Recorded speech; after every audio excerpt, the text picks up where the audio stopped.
polêmica, porque o Brasil importou aquele leite. Olha só, Era na época do Plano Cruzado, Você lembra que não disso? havia leite, então, Importamos um para leite... baixar o preço, leite em pó.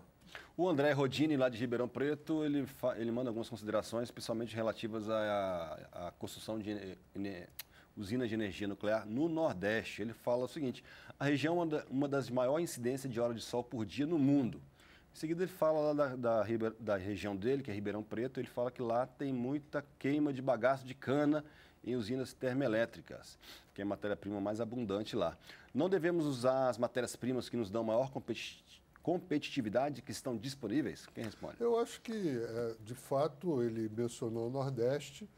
Nós temos hoje o Ceará, que avançou muitíssimo em matéria de energia eólica. E eu acho que Pernambuco, seu estado, tem tudo para ser o estado do sol. Tem até o sol na bandeira, não é verdade? E nós temos agora o nosso companheiro verde, Sérgio Xavier, que está assumindo a Secretaria de Meio Ambiente de Pernambuco, com planos assim, muito ambiciosos, justamente de fazer de Pernambuco o estado da energia solar, que impulsione a possibilidade de se montar uma fábrica de coletores fotovoltaicos. O empresário Emerson Capaz está se preparando para fazer isso. Então, eu acho que nós temos aí um potencial gigantesco para o solar, sobretudo no Nordeste, mas também em outras regiões, para poder, de fato, correr atrás do nosso atraso. Porque o Brasil tem tudo para estar na vanguarda do solar, sol, jazidas de quartzo, etc., etc., e estamos correndo atrás de outros países, como a China, que está lá disparada na frente, a Alemanha, os Estados Unidos. Só para manter esse assunto, uma pergunta para a fui, senhora. Antes de Sérgio Xavier, eu fui secretária de Ciência, Tecnologia e Meio Ambiente. A nossa prioridade lá, talvez nós sejamos, do planeta, o único local que nós vamos ter até 2010 100% de energia renovável, Onde? que vai ser na ilha de Fernando de Noronha, que vai ser com painéis fotovoltaicos. O Centro de Pesquisa da Petrobras faz uma pesquisa inovadora com a energia das ondas lá no Fernando de Noronha. Nós somos um verdadeiro laboratório. Pergunta para a senhora sobre energia solar. Lá a gente comandou um projeto exatamente de planejar esse conceito, né, de ter 100%. E a energia solar, deputada, é a prioridade da gente lá. Essa iniciativa, principalmente não só, nós tivemos visita lá de coreanos, nós estamos lá decididos a fazer daquilo que é a matéria-prima própria do Nordeste, né, e do Norte, que é o sol, se nós não desenvolvermos a tecnologia, quem desenvolverá, né? E nós temos lá a energia eólica, embora o Ceará é que tem as maiores plantas, né, parques, melhor dizendo, parques de energia eólica, nós somos, na Universidade Federal de Pernambuco, que eu fui aluna do professor, que hoje é o maior expoente no Brasil da energia eólica, que nós somos a primeira experiência da América Latina, que é exatamente Fernando de Noronha. 10% da matriz energética de Fernando de Noronha é oriunda da energia eólica. O senhor ia falar uma coisa? Ele estava perguntando o quê do Nordeste? Daqui a pouco ele passou ali. Eu só queria dizer que todos os países têm que ter uma matriz energética que envolva uma grande variedade. Todas as formas de energias são bem-vindas. No momento, essas formas de energia ainda não conseguem gerar pacotes grandes de energia para mover uma indústria. No caso de Fernando de Noronha, é plenamente aplicável. E está crescendo a eficiência dessas máquinas, mas ainda hoje não há uma capacidade suficiente para fazer grandes pacotes de energia para mover as indústrias. Claramente, a matriz energética nacional vai continuar baseada na hidráulica, isso não há dúvida, mas ela necessita de uma complementação térmica. E nessa complementação térmica é que se inseriria a energia nuclear, junto com o gás e outras que nós não gostamos tanto e não queremos, como carvão e óleo Sim, mas diesel. você, como Agora, ele o colocou etanol aqui, é que é a estrela Não, do momento. não, O mas etanol hoje já é 18% Não, mas do você tem combustível etanol, usado mas no Brasil. como foi colocado ali, a cogeração através da queima do bagaço de cana e palha, quer dizer, lá teria o equivalente a Belo Monte, ou seja, o Brasil tem toda a condição de investir e eu quero insistir nisso. O Brasil pode perfeitamente dispensar nuclear. Quer dizer, eu acho que... Isso aqui cada um tem a sua opinião. Sim, mas aí claro.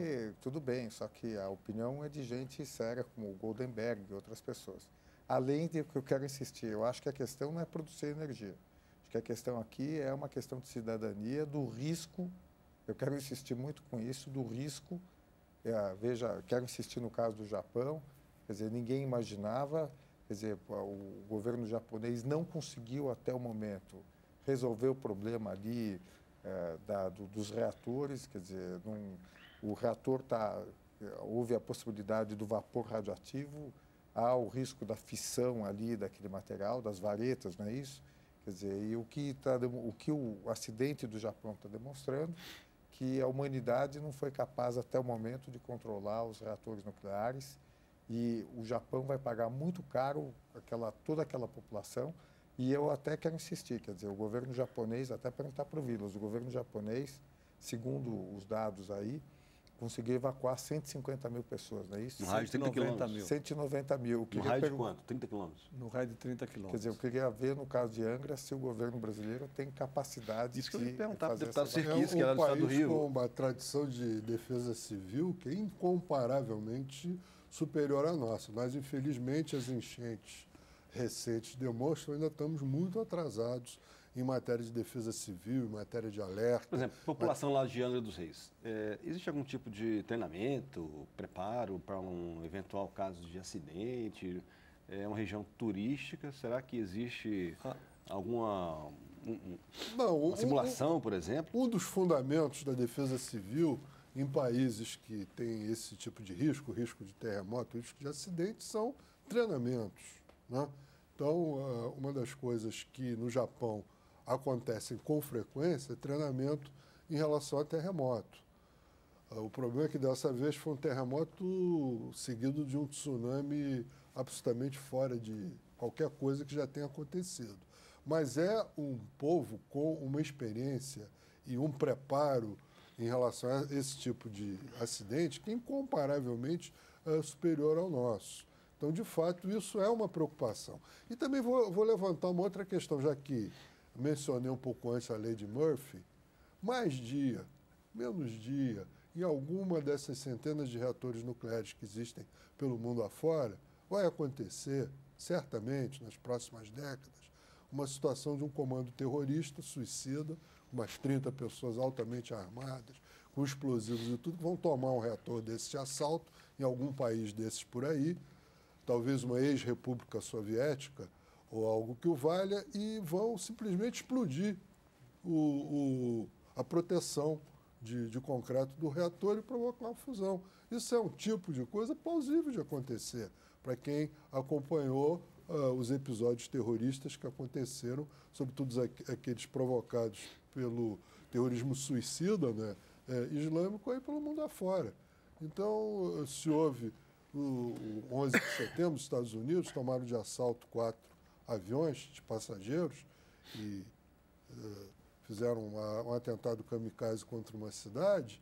Isso é perfeitamente plausível de acontecer. Então, eu acho que quando você analisa o conjunto de problemas que podem acontecer e analisa o aspecto de custo-benefício, ele se torna cada dia mais desfavorável ao uso da energia nuclear para fins de produção de energia elétrica. Não estamos falando aqui da questão de medicinal e de uma série de outras aplicações, mas em matéria de produção de energia elétrica, essa equação está se tornando inviável e, volto a dizer, sobretudo agora pelo fator econômico. Deputada Luciana Santos, tem uma pergunta do Antônio Clarê Gonçalves, lá da cidade de Cláudio, Minas Gerais. Ele pergunta o seguinte: por que não fazer um projeto para facilitar o financiamento de energia solar com juros baixos e a longo prazo para todo cidadão ter acesso?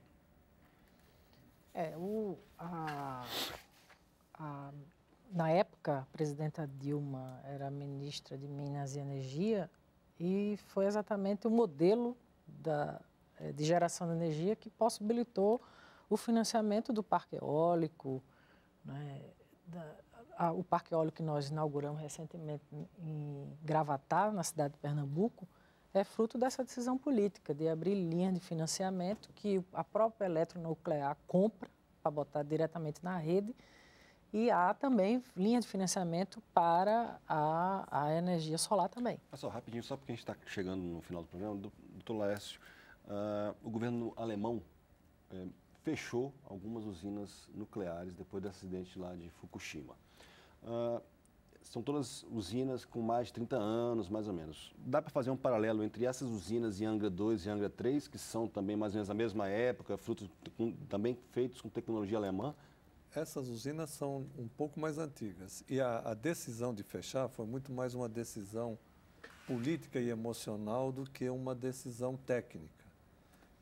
Contrariando aos meus colegas aqui, eu tenho quase certeza que elas vão voltar a operar e que a Alemanha ainda vai usar energia nuclear por muitos anos. Fábio Feldman, vale a pena investir em usinas nucleares no Brasil hoje? Eu tenho uma posição muito clara. Eu acho que não vale a pena, o custo-benefício é muito alto. Quer dizer, normalmente nos custos não está se contabilizando o descomissionamento dessas usinas. O que é descomissionamento? É depois que ela ultrapassou a vida útil, você tem que desativá-la. Você tem, inclusive, de descontaminar todo esse equipamento e tal. E essa é uma discussão, inclusive, antiga. Mas agora, nesse momento, a Eletronuclear é obrigada, está fazendo um fundo para descomissionamento. Sim, mas... Uma parte da tarifa vai justamente para esse fundo de descomissionamento. É por isso que a nossa tarifa não é tão cara, não é verdade? Não, eu pessoalmente, quer dizer, eu acho que o Brasil não precisa do nuclear do ponto de vista de discussão de matriz energética. Quer dizer, como o Alfredo colocou, isso é diferente.